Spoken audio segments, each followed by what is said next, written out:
bigger hello.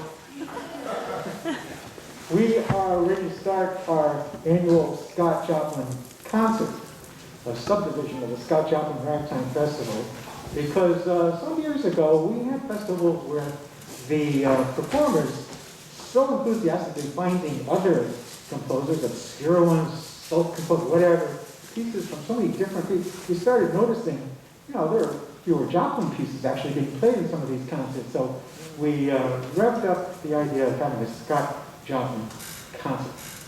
So we thank you, we welcome you to the Scott Joplin Ragtime Festival.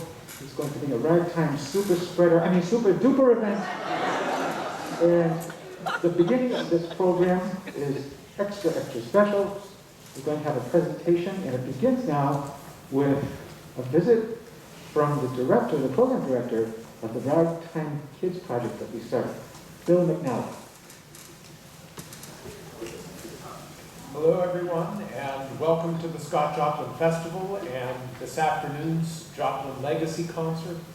I hope you've all been having a wonderful time so far. Many of you reconnecting with friends that you haven't seen in years, and many more of you making and meeting new friends, and each and every one of you sharing in this wonderful stew of music that's been playing nearly uninterrupted for about 45 hours so far and counting.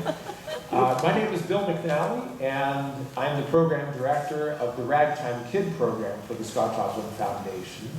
And this is our first year at the festival where we're actually able to present newly minted Ragtime Kids. So the Ragtime Kid program was initially proposed and funded by longtime researcher and ragtime enthusiast Larry Karp. Karp wrote several wonderful historical novels, detective novels, set in the ragtime era. But he also wrote a biography of a man named Brune Campbell, who was in turn a piano student of Scott Joplin. And Joplin dubbed Campbell the Ragtime Kid. So in our endeavor to seek out and support earnest and talented young musicians interested in the ragtime style, this name became a clear metaphor for the program. Of course, as we considered early applications to the program, really one of our biggest points of interest was a difficult one to quantify or assess. Which of these young people do we think will grow to be good ambassadors of the ragtime style? And to a point, we take this on faith and credit. But having worked with these two young men, I have no doubt that they will share a great deal in the years to come. And, most of all, simply because they are driven by the music itself. It is my very great pleasure to introduce our very first Ragtime Kid for 2021, Leo Roth, and our second Ragtime Kid for 2022, Tadao Tomokiyo. For those of you fortunate enough to attend Leo's seminar yesterday, he gave an amazing presentation on one of the most intriguing characters of the ragtime years and compilers of one of the most unique documents in American history. That is Theron C. Bennett and his 65-pound scrapbook. I can also tell you that Leo was over at Cavalry Episcopal yesterday afternoon practicing the organ, and being mechanically minded, he's also beginning to learn about instrument repair from player pianos to organs. He's a collector of sheet music and piano rolls, and for those of you who have met him so far, he's just an exceptionally eager and curious young man, and these are just traits that I hope never leave him. And one more thing that has made my job really a lot of fun is how remarkably, really different Leo and Tadao are. They're both wonderful young men, but they're sort of opposite in so many ways. Tadao is a student of numerous jazz styles, from ragtime to stride to jelly roll, because jelly roll is its own style, I guess, to James Booker and Dr. John. My first impression of Tadao was really a reserved and modest young man, but his playing really quickly led me to see beyond that.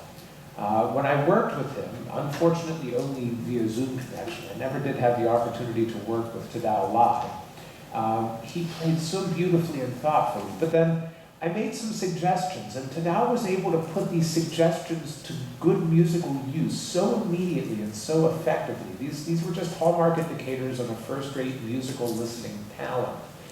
And I just am so much looking forward to seeing how he grows and develops as a young pianist. So, if you haven't heard Leo and Tadao, check your programs and make sure you do before the festival is over. I am very pleased to say that they are the future of ragtime, and they are very much deserving of today's recognition. Tadao, Leo, it's been a pleasure and honor having worked with you, and congratulations on being ragtime kids.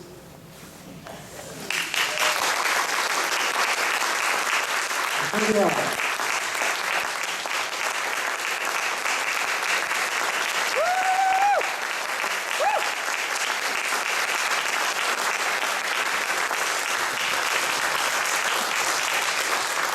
And with them is Casey Cup, who's the son of Larry Cup, in whose honor the donations are sent to the festival and provide the money for the scholarships for these young kids. Hopefully they'll grow up to be ragtime adults. So with the presentation, Casey Cup.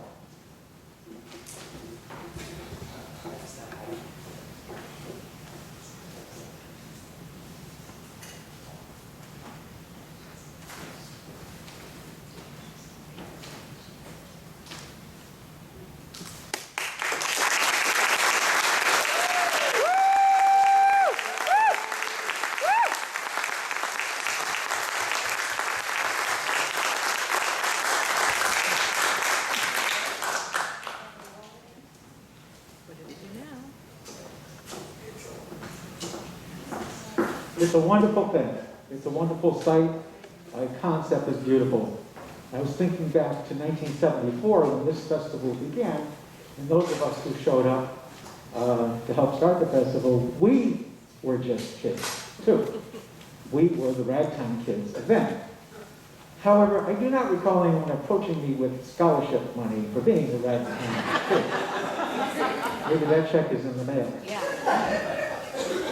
All right, we are ready to begin the Scott Joplin music part of the Scott Joplin concert. And our first presenter, our first performers, epitomized one thought that I've had as I was coming into Sedalia this particular year, through so many difficulties and changes of sound and inconveniences. We are all here enjoying the music and enjoying each other's company. One of the things I've marveled at over the years, not just in these ragtime settings, but settings of musicians who, working together, understand what each other do and have a great respect for each other,